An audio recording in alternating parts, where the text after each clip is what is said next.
Hey everyone, welcome back to my channel, and in today's video I'll be answering a very common question that I get from my clients. And this question is, how much money do I need to save in order to retire?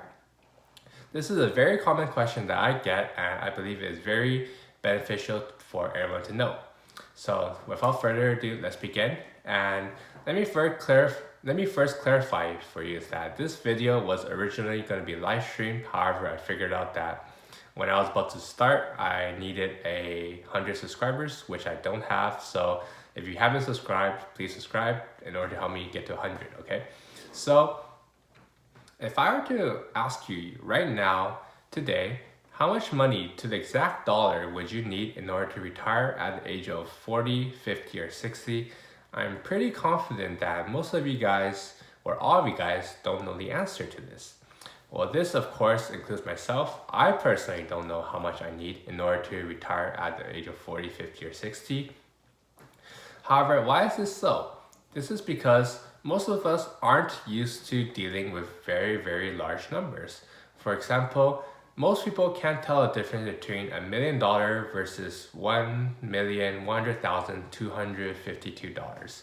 To them, it's like 1 mil versus 1.1 mil. I kind of get it, but I really don't, because $100,000 is a lot, but if you say 1 mil versus 1.1 mil, people don't really understand it. So in order to help my clients visualize their path and make it very clear of how to get there, I teach them this one thing, and it's pretty simple. It is to look at cash flow, right? And the concept is pretty simple. It is to balance your cash flow.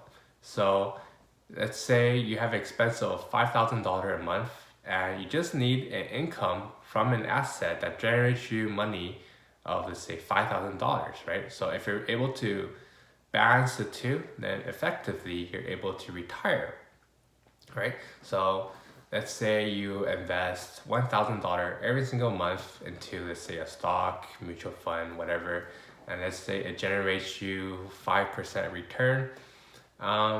You'll get around $50 every single month. So 50 divided by 5,000, you're 1% there, right?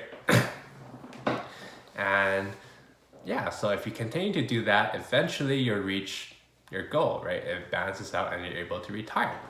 And since this is a balancing equation, I'd say the easiest way to start out for most people is to look at the expenses side.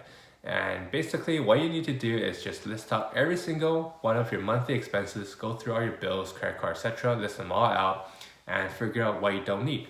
For example, at a client, they spend around $50 every single month for a TV that they don't use. And if they just cancel the TV, you just save $50 a month, right? Which is effectively $1,000 if you were to invest. So by just canceling a subscription that you don't need, you save a lot of money. And this can be the same for cell phone bills. Some people's cell phone bills are outdated. There's like $80, $90 when you can have one for like $45 like me, $45 for 6 gigs and unlimited call, which is good enough, I'd say, for most people. And like that, that's another $1,000, just like that.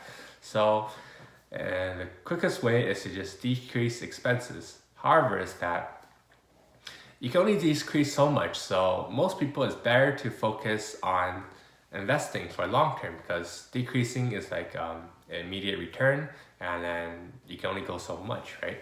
However, a lot of people face this question, is that even after working so much every single month, and then they only make like, let's say, $3,000 a month, and then they already decreased their expenses by so much that they can't decrease it anymore, and they're only able to save, let's say, $200-300 a month. You'll definitely not be able to reach your goal if you're able to save only so little, right? So if you're in this situation, the best way is to invest in yourself to get a higher income, right? And most people be like, oh, I can't get it. Most people will think that they have an income problem because they can't make that much, but in reality, most people have a skill set problem, is that they don't have skills that are in demand that people are willing to pay a lot of money for in order to hire you, right? So they're lacking skills, and so therefore they aren't able to make a lot of money. So the highest return you can do if you're in this situation is to invest in yourself and to get a skill to be more valued in the market, right? However, for the rest of us, most people will only invest in like stocks and stuff, etc. But there's two ways of building asset, and one is to buy it, which is by investing, which is most commonly known, and two is to build it. For example, in my personal experience, if I were to sell a group benefits plan to a company and they renew every single year, for example, let's say the size is around 10 to 12 employees, so it's not a big company, relatively small, I will get around 1.5K every single year. And let's say so $5,000 a month, which is about $60,000 a year. So $60,000 divided by 1.5K, I would need around 1.5K. Oh, I would need around 40 clients in order to break even. And that is, oops. All right, sorry. And that is, yeah, so I would need 40 clients to break even, but of course there's tax, so I would need a little bit more. And yeah, so there are lots of ways to build asset classes in order to make more money. You just need to be a little bit more creative and find out how to add value to people's life. And there's one downside of just looking to cash flow that I need to mention is that if you just keep looking at cash flow, is like it doesn't have to be cash coming into your pocket. It could be like it generates you money, but you just put it back in and it grows by itself. Because if you take out the money to your cash as income, you realize that as you grow, as it accumulates, your income increases, and that increases your tax bracket. So you will also need to do tax planning, as well as income, as well as principal protection, which is very important if you're looking into cash flow management. And yeah, that's it for today's video. Sorry about this.